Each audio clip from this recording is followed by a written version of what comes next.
Okay, Right. good to go whenever you are. So we will call the meeting to order at 9:31.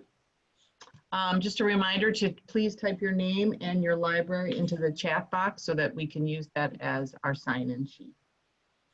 And are there any additions to the agenda? Nina, did you want to add that question? Oh, you're muted. Wait, we have to unmute Nina. Can you press your space bar? Nina, press the space bar while you're talking. I found her. Okay. All Okay. right, can you hear me? Yep.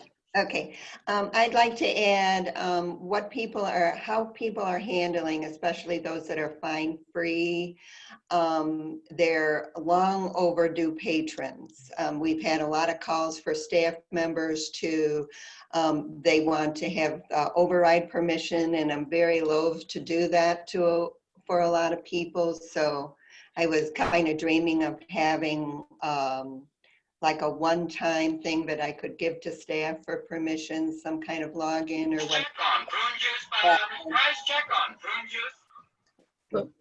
So that's what I'd like to add. Okay, so we'll add that under new business, Miyako, is that right? Okay. Yep, that sounds great. All right. Okay, that will be D under new business. Are there any additions or revisions to the minutes from July 10th?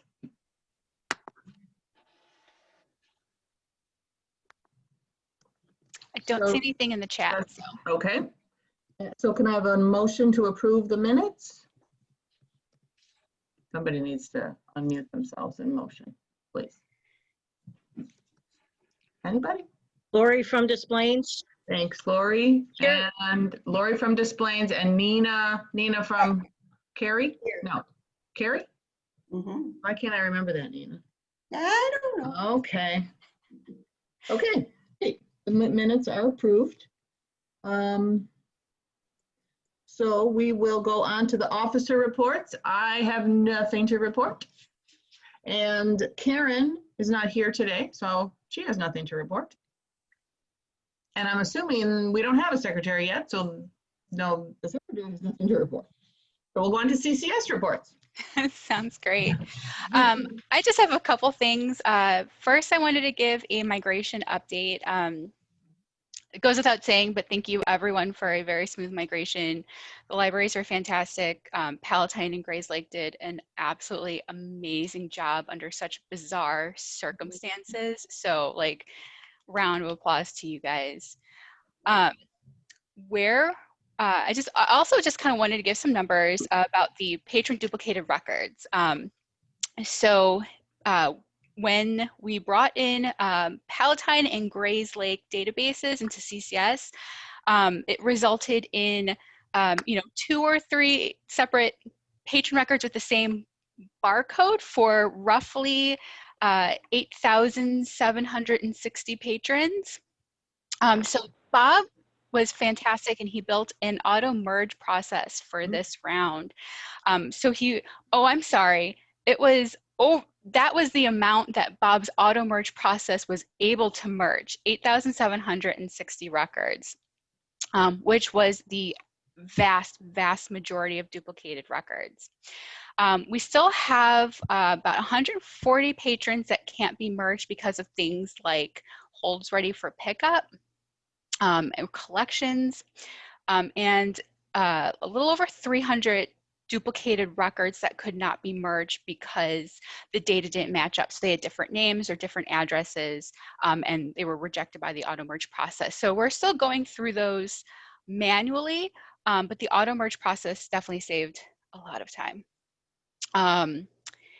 We are, one other thing though, with records like the interlibrary loan library records, I'm sure a lot of you have seen that they a lot of times don't have the same barcode, so they weren't picked up by the auto merge process. So if you're working with an interlibrary loan record and you happen to come across a duplicate, if you're comfortable to merge, go ahead and merge. If you'd prefer to send it into CCS, that is fantastic, because then we can just check check the data and do a manual merge. So those might be popping up for a while yet, since there's not as easy of a way to identify a duplicate with those. Other than that, so that's my migration update. Other than that, the only reminder I wanted to give everyone is that Rails will be closed November 3rd for Election Day, and they will not be providing delivery services. So just something to keep in mind for the next couple weeks. But that is, Are yeah. any other libraries closed on November 3rd, just out of curiosity? I'm getting a no, okay. Okay. We'll actually find out on the 15th. There's supposed to be a judge coming forth with an opinion, as because what happened was there was a legal, I think it's a governor's order saying that all government offices must be closed on Election Day, but it was unclear as if that applied to places that weren't polling places, and libraries especially library districts being quasi-governmental. Right. So there's supposed to be a legal opinion coming on the 15th as to whether we are required to be closed or not. And there may be some libraries like mine who are waiting to see what the legal opinion is. Okay. I have a question on Rails. Are they're closed the 3rd? Does that mean no delivery if you get it overnight would be Monday night, right? Monday into Tuesday night. Okay, so Tuesday night. Monday into Tuesday. You know what? Let me clarify that. I want to say it's going to be Monday into Tuesday, but I am not 100% sure. So I'm going to clarify. Okay, thank you. So that's it, Miyako, for you? That's all I've got. Okay, so we had no old business, so we'll move right into new business. Miyako, you're on deck there. Yeah.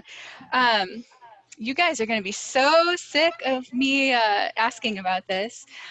I was going to see if anyone would be willing to throw their name in for secretary for the technical group. Just kind of reviewing the primary responsibilities again is to take notes and distribute the minutes. So take notes at the meeting. You have the recording. If you forget to write down like who made a nomination or whatnot. And then just write up some minutes. They don't have to be elaborate. The officers and I will help out with, getting you details or reviewing, and then just emailing them out to the group. So we have a template, so you're not creating minutes completely from scratch. And there's 2 meetings left after this one, so it's low stakes, I hope. But I have not yet received any nominations, so I was just going to kind of throw it out to see if anyone wanted to volunteer for the rest of the year.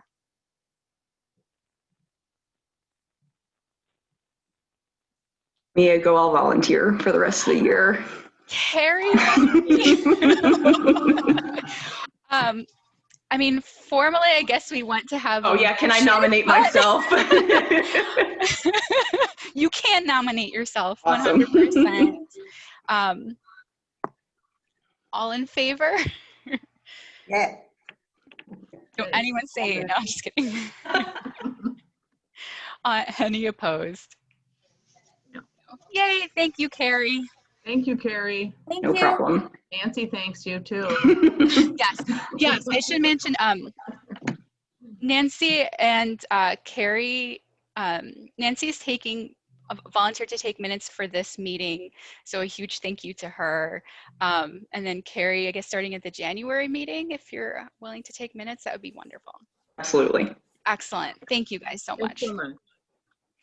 Okay, Lori from ELA wanted to talk about which games and notes from the Rails sort. Lori, are you here? She might need to unmute herself. Is she here? So just kind of skim the participants. Yeah, I'm trying to do that. And Anne, could you repeat what the topic was? It's on the agenda, Nancy, under new business, Got it. B. I don't see Lori. Does anybody see Lori? Does anybody else want to talk about Switch games? All right, well, maybe she'll, I just had a suggestion okay. regarding that. I don't know how the people came to be opening cases for anything in the first place. I don't understand that portion of it. But after I saw the discussion about it, however long ago it was, what I did, I had one of those games coming through Zion, and when I returned it, I think it was going around Lake, I put it in an envelope and sealed it. And that's, I think if you have something that you don't want opened, that if you put it in any type of container, that there's no reason that it should be opened by anybody before it gets to its destination. And that would, I think that would solve the problem of things going missing. Good idea. And hi, this is Lori from Des Plaines. I also wanted to mention, we've been getting a number of Rails labels that are not zip tied. When we get our drops in the morning, and it's really been the last few weeks we've started to notice it, where it's actually the bulk of our bins that are incoming are not zip tied, which means anybody can open those at any time. That was yesterday. Yeah, we've had it sporadically, but the last 2 weeks, it's every day we're getting some bins that are not zip tied. Yeah, so we had the same problem yesterday at Prospect Heights. Yeah. It's probably worth sending an email to Rails about that. Well, Paula, I think that's a really good idea, because the thing about switch games is once you see the case, you know exactly what it is. And if it's in an envelope, people don't know what it is. They're just gonna, there's no temptation to do anything if people don't know it's a switch game. So I think that is a really good idea. Yep. Okay, anybody else have anything on the switch games? Okay, so we'll move on to Mari Swift from Crystal Lake is going to talk about how. All right, go ahead, Mari. What did you want to talk about? Sorry. We're going to talk about just hearing from some of you about how it works, how you're open to the public. I know Julie's still here, but she has to step away for a meeting, so she can jump in if I'm missing anything. I'm currently, just really quick, because we're an older library and have a very outdated HVAC system, so we are limited in the number of people and staff we can have in our building. So right now we can have 40 patrons, at the same time that we have our staff working. And our staff is working, basically it's 4 days a week. They're doing an 8-hour shift, and they're teams, so we don't cross paths. So you have like 12 to 15 people, and we're open for 4 hours of that 8 hours. And so, so it's like Monday, Wednesday, Saturday, 10 to 2 for the public, and Tuesdays and Thursdays, 3 to 7 for the public. And then on top of that too, we do curbside. We started that before we opened, and we are for the same hours. And then we're currently, when we're letting people in, we're doing appointments on Sign Up Genius. And they're doing it's basically on the hour, 45 minutes, and then they're leaving, and we're cleaning up, and then the next group comes in. So it's a lot of, I don't know. I'm just curious if others are closed for a cleanup period. I think, are you taking appointments? Do you have a limit on the count, number of people? Things like that. And the other thing is when we have the patrons in, we're not going out, the staff can't go out and do pick list or shelving. We're only doing that when they're not there. So that kind of limits us. Plus we're doing a huge weeding project to try to make room. So it limits our hours we can even work to, 4 of the 8 hours, to get all that prepared, curbside prepared, and the rest of it. So that was a lot of information, but just to kind of let you know where we're at, and we love to hear what other people are doing. At Zion, in July we started, or in June we started curbside. In July, for those of you who remember our building, we opened the lobby. And also we moved some public computers into our large meeting room, which is right off the lobby. So based on the current allowable numbers of people, I can have 10 people in the lobby. I can have 7 people in my large meeting room. And so people can come in and use computers for up to an hour. They can come and they can print and copy in the lobby. And then we're doing pickup for materials. We actually pre-check out everything. Yeah, we do that too. And then just hand it off to people. People cannot get into the stacks, period. We are currently open 10 to 5 Monday through Thursday. We've been closed Fridays for, 20 years. We're open this is to the public. Staff is coming in 8:30, 9 o'clock in the mornings, but to the public 10 to 5 on Monday through Thursday. And then on Saturday, right now we have curbside running Monday evening from 5 to 7, and then it's during regular open hours. Otherwise, we're looking at extending lobby hours to 7 o'clock on Mondays, and we are starting to talk about some appointments.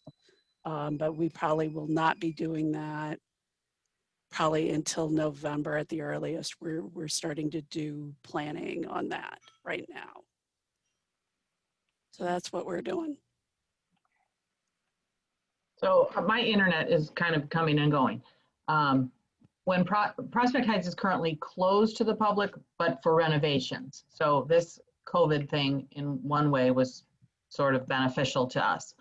But when we were open, we opened again in June for curbside, and then it was in July, we opened to patrons. Our limitations were 50 patrons in the building. We had somebody sitting at the front desk or at the front door, actually keeping track. I don't think we ever came close to 50 patrons in the building. Of course, the computers were all, every other computer was down, that type of thing. They could use the computers for an hour. We also gave them a mask if they didn't have one, gave them a hand sanitizer if they didn't, all that type of thing, what everybody else is doing. And I think we only had 1 or 2 patrons who gave us a tiny bit of trouble. Other than that, it was fine. But we really didn't have a lot of people in the building. Although we continued to do pick lists and all of that while they were in there. We just stayed away from it. That's what I'm wondering. Yeah. Did you count them, Ann? Yes, we did count. We had a little counter, and and then they would come and go. So it had a plus and a minus on it, so we could keep track of how many were in the building at any given time. And then we also kept track of how many actually came into the building on any given day. Got it. So Evanston allows 100 people in the building at one time, not including staff. Computers are able to be used for 1 hour. They wipe down between each session. Stacks are fully open. We have bins around each floor with signs letting patrons know anything they touch, if they no longer want, please place it in the bin. It's then quarantined for 7 days. And even though it says it's available in the catalog, our staff is placing holds if they don't find it on the shelves. We're not digging for anything. Pick list is still being done. We are currently only We just opened on the 22nd for CCS. We are still only allowing Evanston patrons to place holds on material for pickup at our locations. Our hold shelves are ridiculous. We went to open holds and we're sitting about still at our normal between 7,000 to 10,000 holds a month. So we can't even control opening it up to Skokie, Wilmette, or Chicago right now. Opening it up to CCS caused I think we got 58 bins our first day. So yes, so we're able to manage our pick list a little bit better. So things are delayed. But regarding patrons, we have a 2-entrance location. So we sealed off one entrance. Security sits and takes temperatures and asks questions upon entrance into the building. You must have a mask on. And then we have like a little counter, almost like in retail, it's called like a shopper track, that checks the in and out of patrons. And we have a large screen TV above our elevator that indicates how many people are currently in the library right now. So we do self-checkouts are our main process, and we only have one checkout for clerk. So you're waiting in line, socially distanced. What was your other question, Mari? I'm sorry, I want to make sure I answered everything. Oh, that's okay. I think you did. Let's see, staff working on the floor, breaks to clean. So it sounds like you all are just staying continually opening. You're not like shutting and then, yeah. Right. This week, we increased, we used to be very similar to you. Monday through Wednesday was one team, and we were open 2 to 6 on Mondays and Wednesdays, and Fridays and Saturdays. Tuesdays and Thursdays were 4 to 8. We've now gone to 6 hours, and staff is working a 7.5 or 8-hour shift. It's a lot for us. We stopped curbside pickup because we couldn't contain it. So the first hour now is for vulnerable patrons. So we have a sign that says high risk and vulnerable patrons the first hour. We now have we use Communico. So we decided to still allow staff initiated curbside pickups only because we could not contain it. So we allow 6 pickups a day that has to be done at least the day before. Our staff can then in that morning get the report and pull the items, because if not, we can't handle it at our location. We don't have a drive-through. So we hold a little bit longer. We were at 10 days. Now we're dropping back down to 7 days because our hold shelves have gotten ridiculous.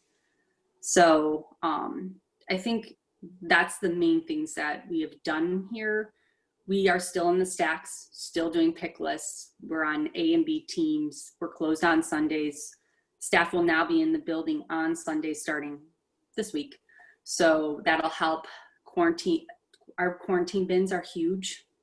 We've got about 30 of them waiting and processing. So, and then we are no longer quarantining our rails bins. However, sometimes they are based upon the workflow. So, but we're also a very large library compared to some of the square footage of another. So that's where we're at. Yeah, I think that's what's been difficult is if we decide to open more hours or do something else, I feel like something's gonna have to give. And I think we haven't been able to join CCS yet, for swapping, because our pick list has kept us busy for our Crystal Lake patrons enough that we haven't had extra time, which of course they're frustrated, but I always say how wonderful you can go to your other libraries, and I'm sure you guys love that and get them. But yeah. All right, one thing I forgot to mention at Prospect Heights is we did close off our youth department to patrons. So we moved the desk to the entrance, and we certainly serviced the youth, but we put some hot picks and new items out in front. We kind of reconfigured things so they could do a little bit of shopping, so to speak, in front of the desk. And if they needed anything beyond that, we would just, our youth staff would go back and get it for them. We just thought that children are more problematic in terms of, getting close to you, and you know what I mean? Yeah. So, and it actually worked pretty well. But now, like I said, we're under construction, so all bets are off. We're close to the help. Well, that's our hope in the new year. So that's why in some ways we feel like maybe we don't want to worry about trying to do too much more, because our hope is maybe January we'll be able to close down and fix our HVAC and get a drive-through hopefully and some things. But yeah. So, and has anybody had, like, when you're, especially like Kim, or when you're, you know, switching the hours and doing things, have the patrons been fairly patient with, like, oh, now we're open now and now we're, you know? I think at Evanston, we get a mixed bag still. So we had, because we were manually sending out hold notifications for a very long time, Miko set them up, last week, I think we did it. Yeah, so I was manually sending out hold notifications, which was fun. Getting all those emails back.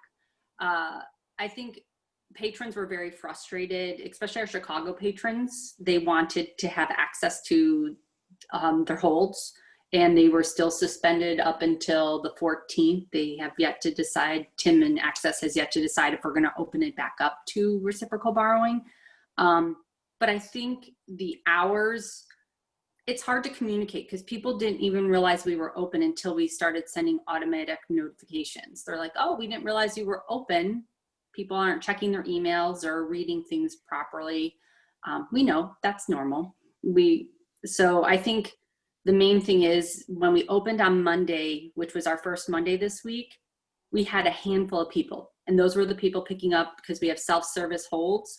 Those were the people who knew we were open because of the hold notifications via text. Other than that, people just show up and see the hours and come back. We have a stanchion outside that has our hours that even if it's raining, they can see it. It's a sign at both entrances. Yeah. So I think between Facebook, Twitter, and our hours, people no matter what aren't going to be happy because they want to come when they want to come. Robin, I agree. Yeah, there's just a handful of chats I just kind of wanted to read. So ELA does have, these are patron visitation limits, but never come close to hitting that number. ELA does have a drive up, they mentioned.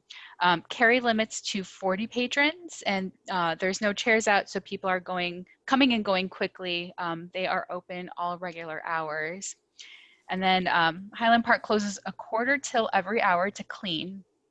Patrons have 45-minute appointments that start on the hour. They're open 11 to 7 Monday through Thursday, and 11 to 5 Friday, Saturday, and Sunday. Nothing like overdue notices to get the words out. And Des Plaines still gets many calls a day asking if they're open, despite being open since July. Sounds about right. Highland Park can support 40 patrons per hour. Niles is open for the first 45 minutes of each hour. They're open Monday through Friday, 9 to 7, and closed between 12 to 2 for deep cleaning. Oh, that's interesting. Yeah.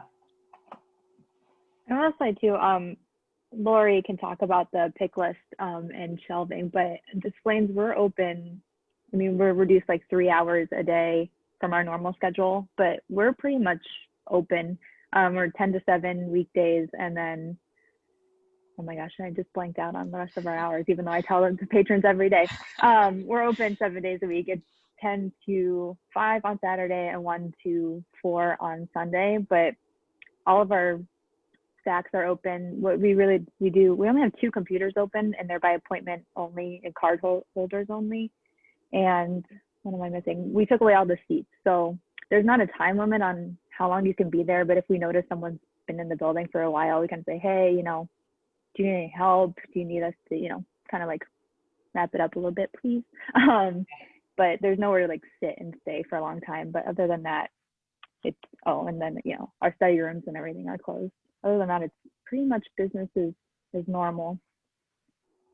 Yeah, and I will jump in. Thanks, Dana. As far as the pick list goes, we are pulling pick list holds while we are open. What we have done is, so staff is in the building an hour before and after patrons are. So our like DVD section where things are kind of close, we have very close stacks. Those areas we pull when we're closed, because often patrons are looking for something and we're looking for something, and we collide in the middle of the aisle. And it's hard to keep 6 feet of distance when you have 3 or 4 patrons in an aisle looking for something. But for the rest of the library, our stacks are pretty open and we have a big building.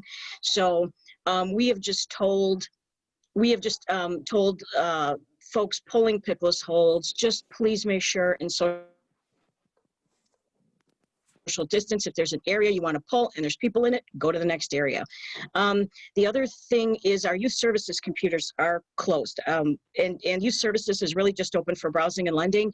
And folks, you know, try to find a corner to sit and read and stuff. And we do encourage them to, you know, browse and check things out. And then we do have security monitors that can assist us in helping folks understand that it's for their safety and ours, that we are encouraging folks just to pick up materials and then check them out and leave the library. But yeah, overall, I think we do occasionally, I know Dana can speak to this a lot better than I, but we do occasionally have folks who do not want to wear masks. And fortunately, our building and security folks are really good, and our staff is really good about, you know, encouraging people and then, you know, encouraging them to leave the building. We'll try to help them get what they need, but it is in our code of conduct that they have to wear a mask. So we can point to our code of conduct that the board has voted on and say, I'm sorry, you cannot be in the building without a mask. So it has, Dana, again, you can speak to this. I think more recently, it has gotten a little worse about the masks and the confrontations around masks. So that is an issue you want to think about before you open your building if you're going to do so. Yeah, and I think that's about it. Thank you. Thank you. I'm going to add one more thing to that because I have heard of one other case of a suburban library, but we're very lucky that since the mask rules in our code of conduct, just to think about with opening your building, our police department is actually working with us. And they said, you know, it's just like any other rule. If someone wasn't following and then they weren't leaving the building because they weren't wearing a mask, we can call the police, and they're actually right across the street. So we're lucky in that case. So they will come in and help us with any case. We did have to do that. We had a patron come in, plop down at a computer, and refused to wear a mask. We called the police and had her escorted out. But it's only been one. We had a patron who, you know, was not wearing the mask properly, and actually it was very surprising that it was this particular patron. I was very surprised when I heard who it was. But anyway, when it was said to her, she said, well, call the police. And they said, okay, what is your name, ma'am? And with that, the mask went up and she was good to go. So all we had to do was mention the police. I'm curious, are all libraries working in teams? Like an A-B team? No? Fox River Valley isn't. We almost went back to as normal as it could be. Our Dundee location is back to full hours.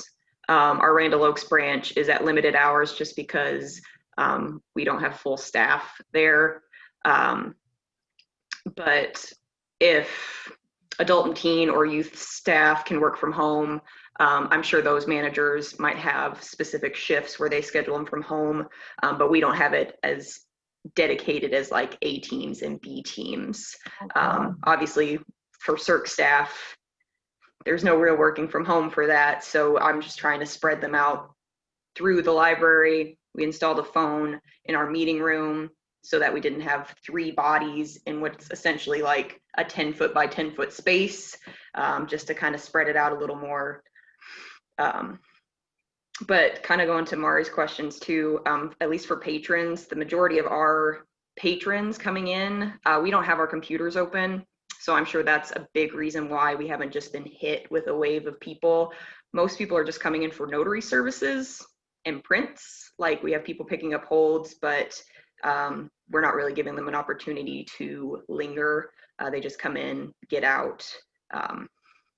we have an hour limit, but we don't have a cap on the max amount of patrons. And we haven't gotten anywhere near this imaginary cap. Like, it's been really quiet a lot of the time.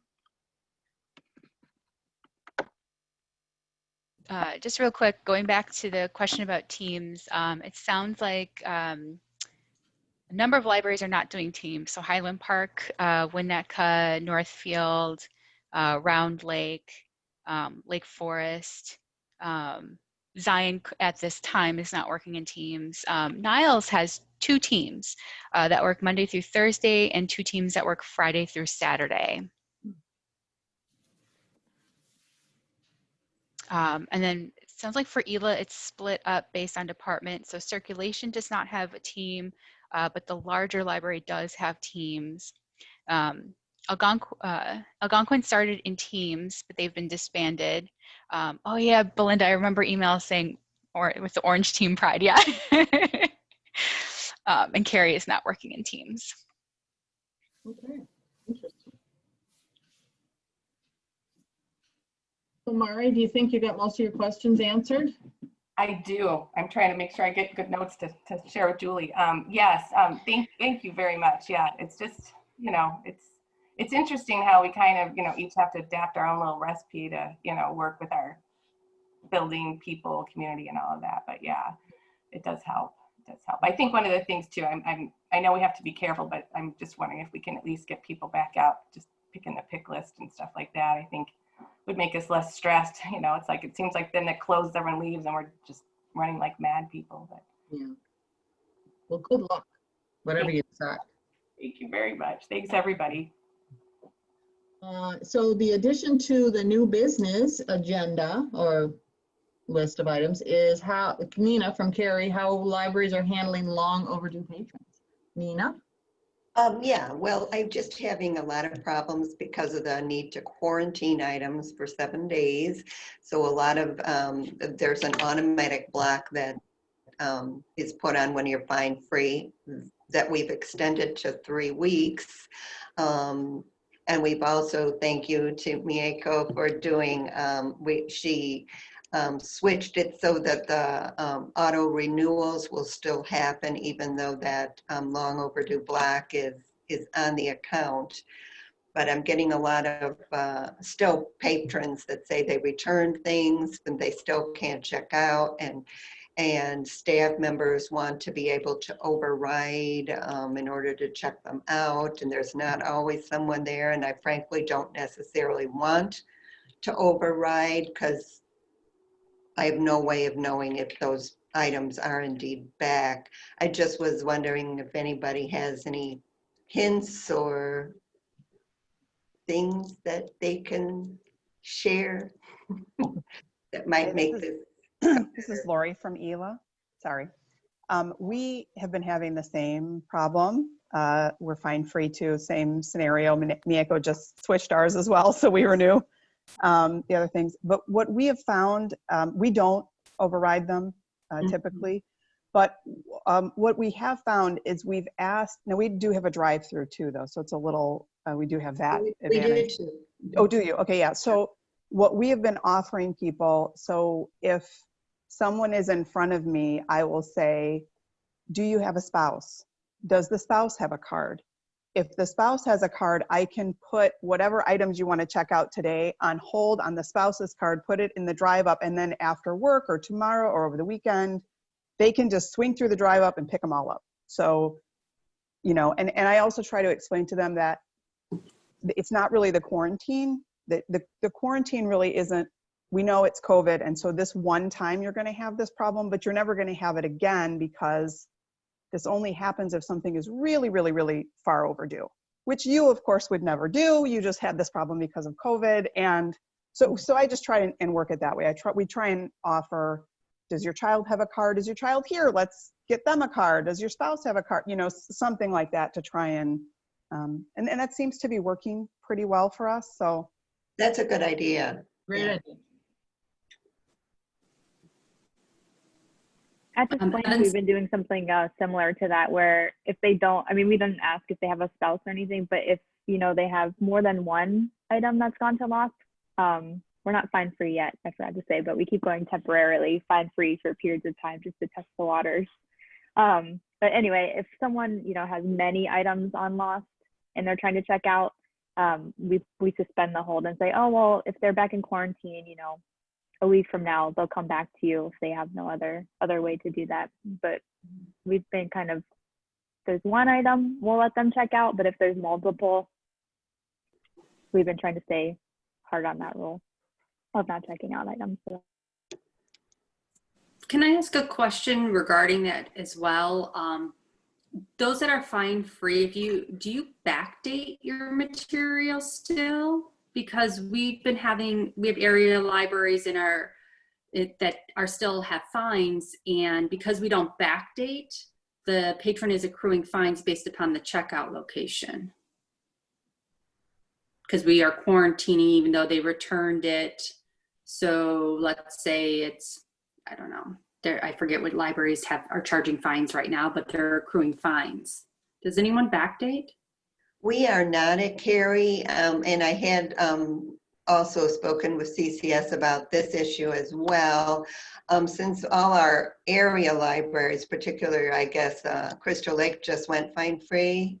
So it hasn't been an issue. We really don't get much of that, although I am still looking into having, I guess there can be a setting where everything that is returned can be automatically backdated 8 days.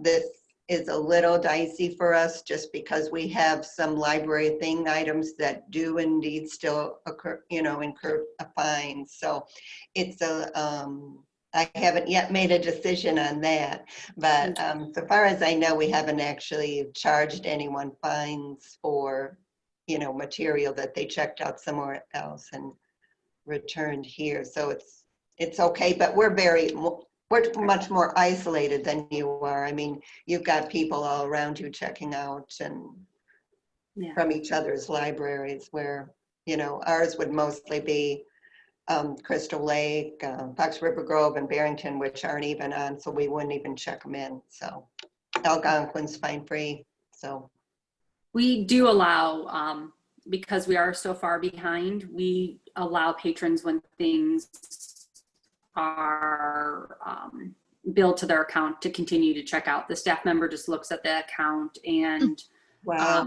asks, have you returned the items? Yeah, because I mean, for the most part, like if you had like $100 worth of lost items, but we also had some issues with the notifications back in August. So those patrons, there are about 4,000 patrons that were not notified properly. So we just kind of make an exception to double check with the patron. Do you still have this at home? And they'll check out to the patron unless it's an obscene amount of lost items. So Kim, then do a lot of your staff members have those permissions to override a block from a lost item? Yep, our clerks have full permission to basically modify catalog records if something's not checking out at the proper 2 to 4 weeks, depending upon what the item is.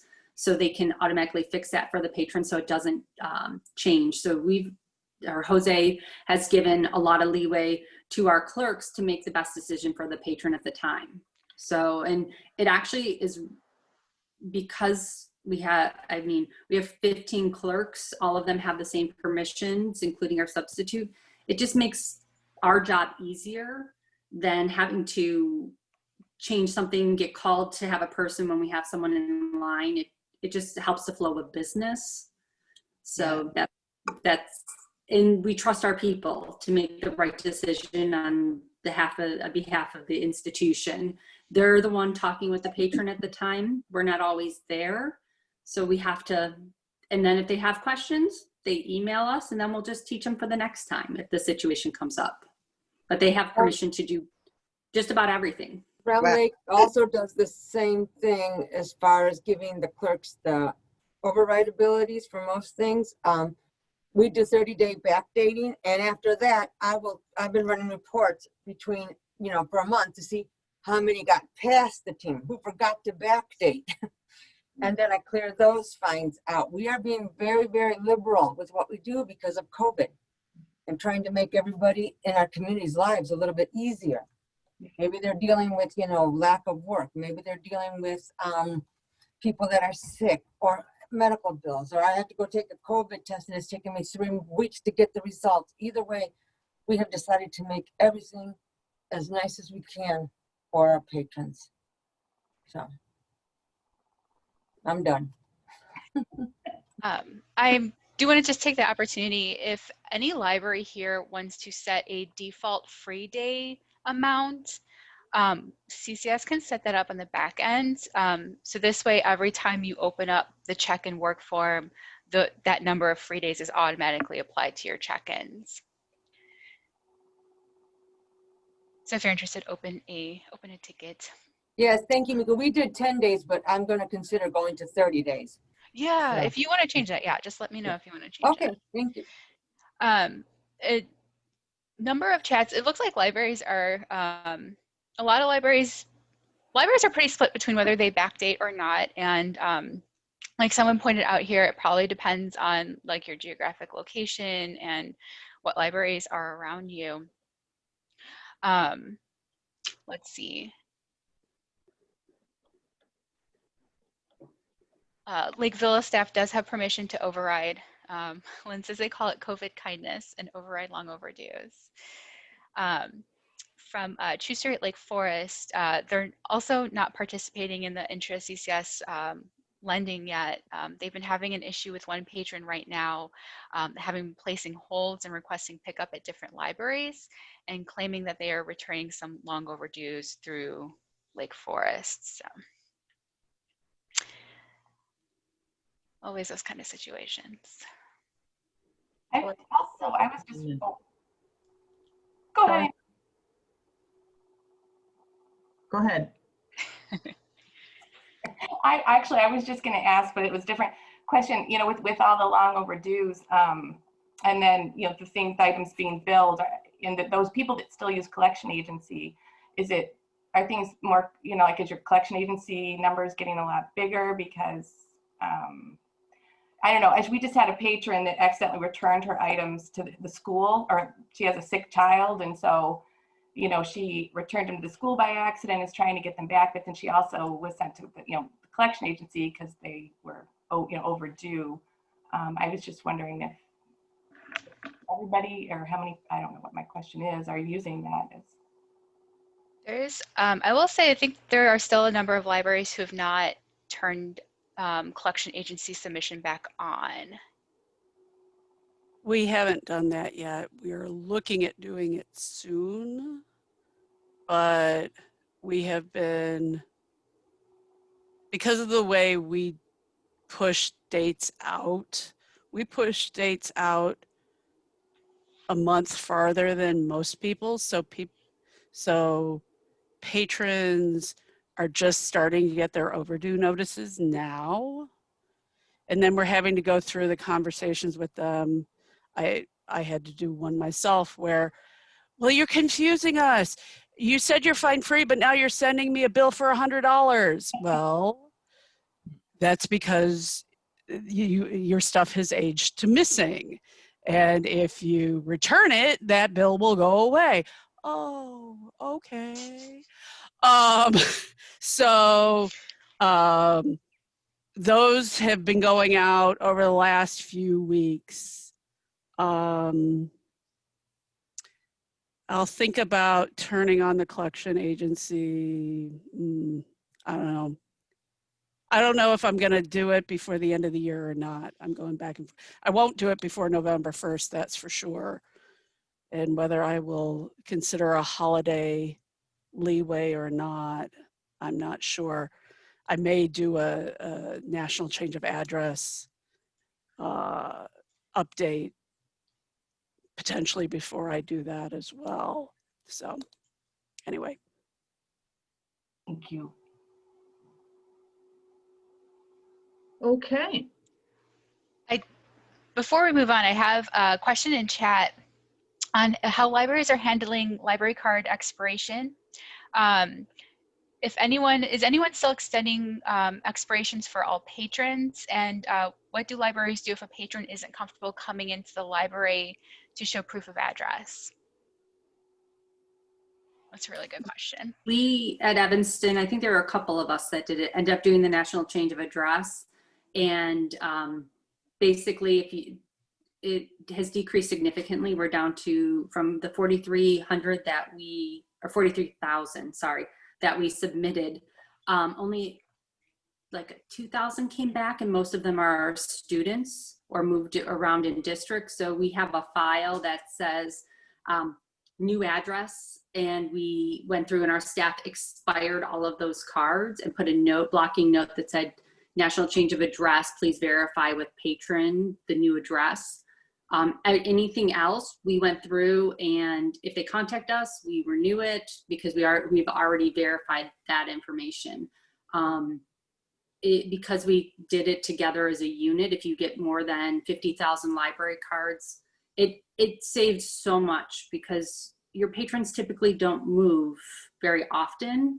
I know Zion Round Lake, we've had a little bit more of flowing of patrons, if I remember speaking to Mollie and Maggie previously, but that has saved us so much aggravation. And at the same time, we've just extended cards.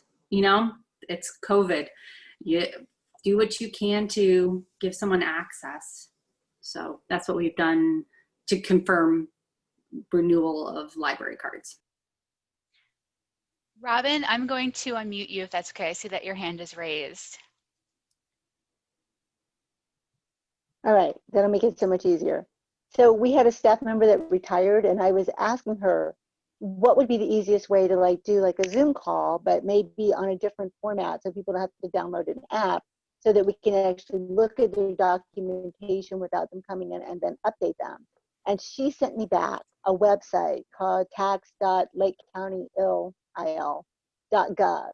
And when you go into that website, you can type in the address, and if they are still paying taxes, their name will show up. And there they are, and you can just renew them, because they are obviously paying taxes, and you can just, if it's expired, you can renew them for 3 years, and it'll work out. And it is the most amazing thing. It does not work for apartment dwellers, but then you can use a Zoom call. Or we also, since we take appointments, they can come in and update their account. And then also we ran the national change of address with Evanston, and we have had so many people who literally called up and said, my card's not working. And it's like, oh, but you've moved to Texas. And they're like, yes, we did. And that was that. I mean, it was the most, I mean, we're not even halfway through, and it's the most valuable thing. But that tax.lakecountyil.gov thing is just why not just go ahead and make it that easy? It's totally free. Your information is also there if you live in Lake County. It's so easy. Robin, can you share that link with us? I can do that. We'll type it into the chat very slowly, because that's the way I do it. But anyway, I just had to share that because Susan, even though she's retired, she's just like an orange thinker. It's amazing. And and my staff is like, but can you do that? I'm like, they're paying taxes, for goodness sake. Please let them have whatever little library service we can still offer. So, I wonder if Cook County has the same service. I don't know. I bet they do, because if you don't type in Lake, it will actually, or IL at the end, then you actually end up in California with a couple of other sites that you can go to. So my guess is that it's a nationwide kind of database thing, but I haven't had to check yet. So if I may, it's the Lake County Tax Assessor's website. ELA has been using it for, I don't know, at least 15 years. We use it as one form of ID. So we require two forms of ID to get a library card, a new library card. So if you come in with your driver's license and that has current ID, we can look up the tax website as long as you own your home, and that'll give it to us. I believe any county, you can go on their tax assessor's website and do an address lookup, and it will tell you who owns the, sometimes it's in trust or sometimes they're renting, so that doesn't work. But if they own their property, it will have their name, and we actually use it too. We have a lot of crossover. People that live in our town actually are Barrington patrons, and people that live in Barrington or Palatine sometimes are our patrons. So we use that just even to verify which library they go to, because it breaks down their taxes by line item. So you can see which library they're actually paying taxes to as well. It's most amazing and so freeing, because then you know you're not giving away anything. I mean, they can still make a mistake, but for the most part, it's just great. Thanks for putting that into the chat, Robin. Mari says McCounty Henry offers this as well for the libraries in McCounty. Or McHenry, I'm sorry, oh my gosh. some county.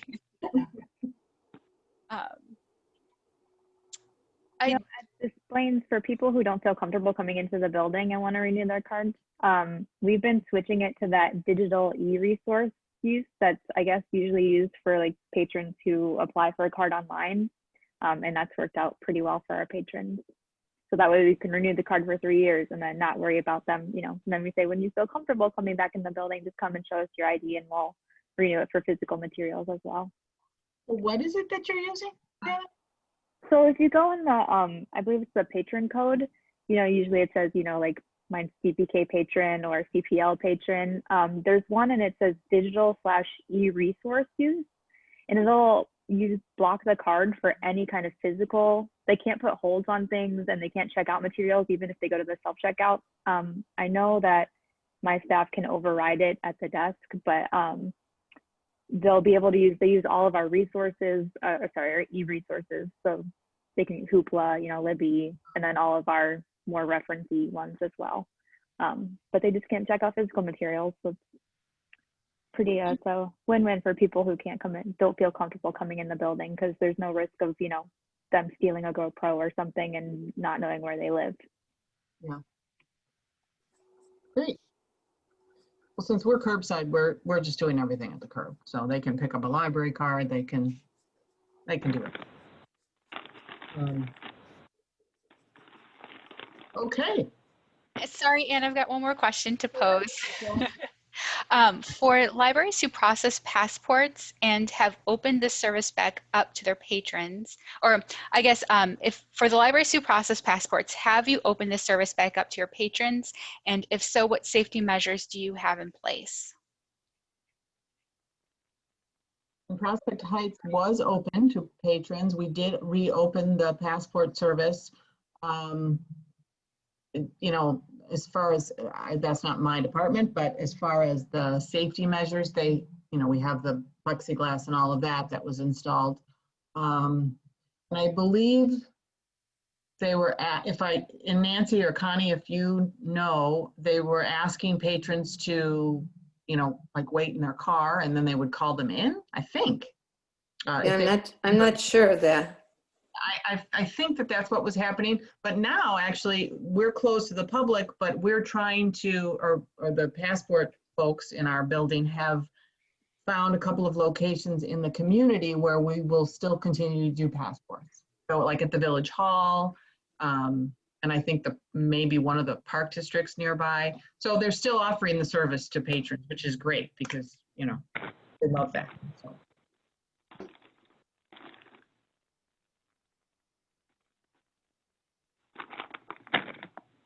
So it looks like Ela hasn't reopened and Barry has not reopened. And I wanted to ask, there's no restrictions on where you can accept these passports? They had to get special permission to do this. Yeah, it was kind of a, I mean, again, I don't handle that, but from what I remember hearing, Kim, our adult services librarian, had to get some kind of permission from the state department or something. But she, you know, good for her. She's really pushing for it. We need that income from those passports at Prospect. Small little library. We have a big renovation.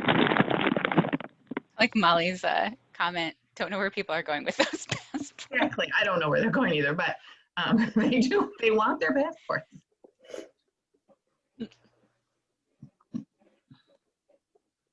Okay. I have no more chat questions, Anne. Okay, I'm sorry. The phones are down at Prospect Heights, so I've been trying to deal with that at the same time as this meeting. But don't call it. Nobody call Prospect Heights because no one's going to answer the phone. So I guess that is it for today. Can I have a motion to adjourn? Everybody wants to stay. Okay. I'll motion. Okay, Mollie from Zion. Mollie from Zion will motion. I'll second. And Nina will second, and we will adjourn at 10:31. Have a great afternoon and weekend, folks. Yeah, happy Friday, everyone. Bye. Bye.